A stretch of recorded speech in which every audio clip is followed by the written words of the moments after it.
What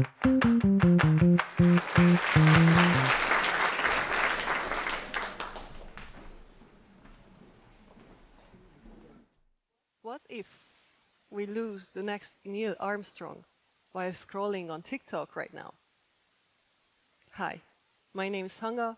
I'm a space software engineer currently building a startup to accelerate small satellite development. But without all the fluff, I'm just a Hungarian girl with a big dream, making space truly accessible for everyone. My mission is to bring space a little bit closer to all of you today, because believe it or not, it's everywhere. The camera on your phone, the treadmill in the gym, or even the wireless headphones in your ears when you're listening to your favorite songs. They all came from space exploration.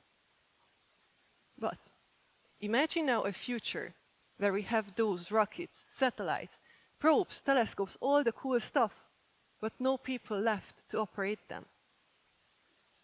Could that happen to us?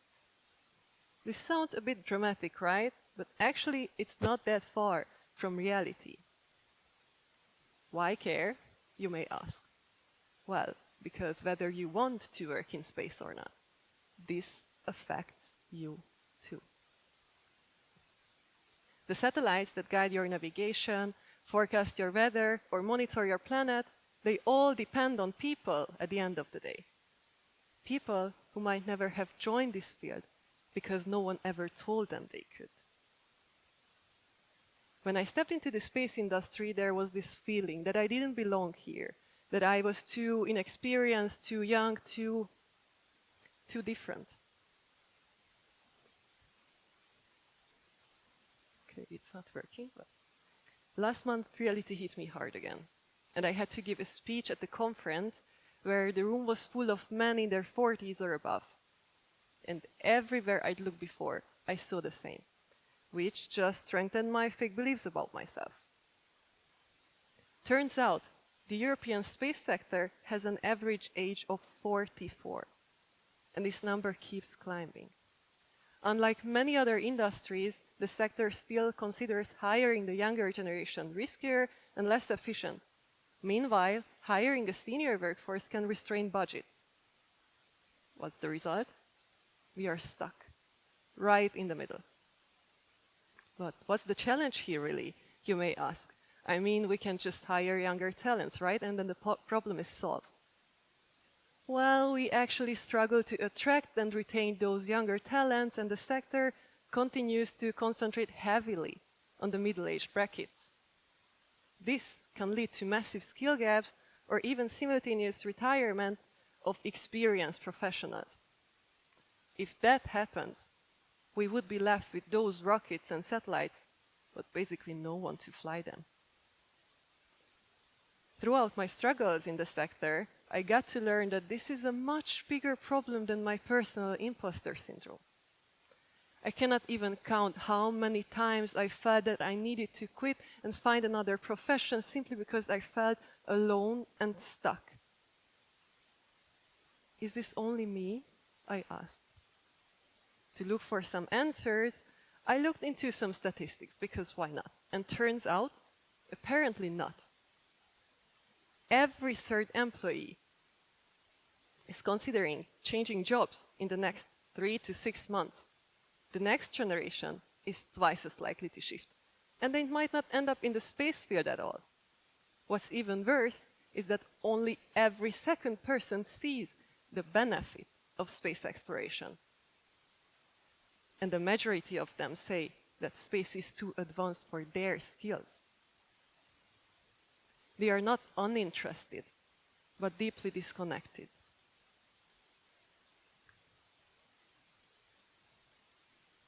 If we show them that space is much more about just launching rockets for no reason or exploring the universe for fun, we can connect them back to the sector, right? Well, to do that, we need much more than communication. In my home country, space is something that is very niche, and only a few people are working in the sector, at least compared to, for example, Germany or to a European scale. and information barely gets out to the public. Or if it gets out, nobody even knows where to look at. And this is a bit awkward to say, but sometimes it includes myself, and I'm working in the sector for 5 years now. What's the result? People don't believe in it. None of it. When I started my spacey personal brand on social media, I quickly realized that people are curious. They just lack direction. They often ask questions like, how can I step in? Why is this needed? Am I needed? And you know what? They are. You are. Everyone is. Because again, space isn't just about launching rockets for no reason or exploring that universe for fun. It's about improving life here. Every mission, every satellite, every bit of data comes back to Earth with a purpose. Helping farmers predict droughts, forecasting our weather, enabling telemedicine in remote areas, powering the GPS on your phone, tracking forest fires in real time, or even there's the internet nowadays that connects us all. There's one thing that is very important to emphasize here, is that curiosity is something that is universal, but confidence is not. So, what's the benefit of space exploration? Why do we do that? Why should I care about this? Have you ever had these questions before? Or maybe, do you have them now? You're not alone. Something, somewhere, is not going through.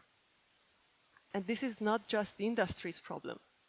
It's ours. Because if people who could innovate, question, and revolutionize space never get the chance, we all lose out on those discoveries, technologies, and ideas that could improve life on Earth. So, about curiosity and lack of connections, lack of confidence, let me grab the opportunity to boost your confidence level just a bit about space today. But if I show you that this is not an unreachable dream, but rather a network of everyday opportunities that affect everything we do. If you love design, we need you for spacecraft interiors. If you're into coding, satellites run on it. If you care about the planet, space data is actually the backbone of climate actions. Whatever you do, whatever your field is, space needs it. When people see their own reflections in the sector, the gap disappears. That's when it stops being their world and becomes ours.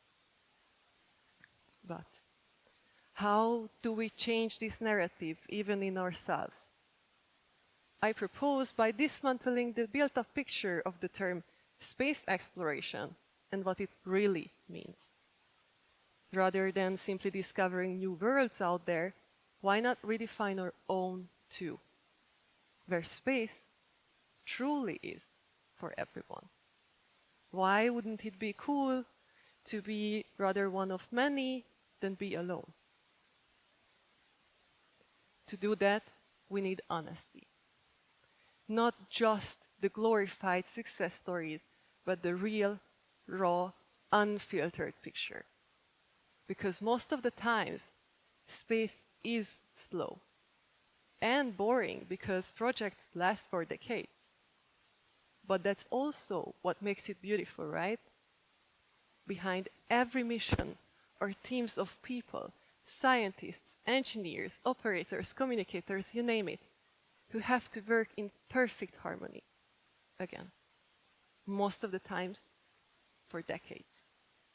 And this is what we often forget to mention or at least emphasize to newcomers or outsiders, that space is built on collaboration. Nothing in this field happens alone. Every mission is an agreement, a handshake, a shared dream between nations who might not always agree on Earth, but they do up there. The International Space Station exists because people from all over the world decided that progress is greater than politics. And this mindset, this ability to cooperate beyond borders, share knowledge, and solve problems together might be the most valuable thing we've ever launched into orbit. Space teaches us that no single country, company, or individual can do or have it all. It forces us to be peaceful, fair, and precise, because mistakes don't just cost money, they cost lives. It shows us that collaboration is not a weakness, it's our survival mechanism. But I'd actually go further than that. It's a blueprint, our DNA. It's a proof that we can work together, even when everything tries to divide us. It shows us what humanity looks like at its best, united by curiosity, driven by purpose, and connected by shared responsibility. If we invest in space, we invest in safety, sustainability, and innovation. We make smarter cities, cleaner energy systems, and stronger global cooperation possible. For example, on the International Space Station, we were able to 3D print heart tissue, which would have been impossible down here on Earth simply because of gravity. Because it's so thin, it would have collapsed immediately. So, I think we all get it now, right? But here's the real benefit, or the real purpose, the one that goes beyond those rockets and data. Collaboration in space creates collaboration on Earth.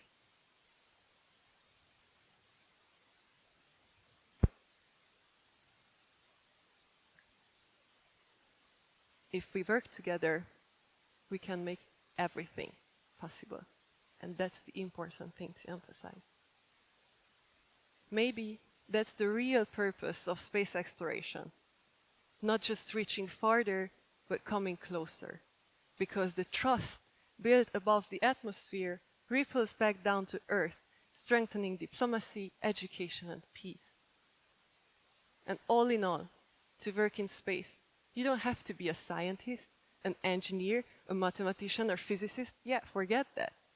We need all kinds of thinkers who can shape how we live, work, and feel beyond Earth. We also have to promote non-traditional professions as well, such as textiles, constructions, physiology, psychology, or even music. We need that, all of it.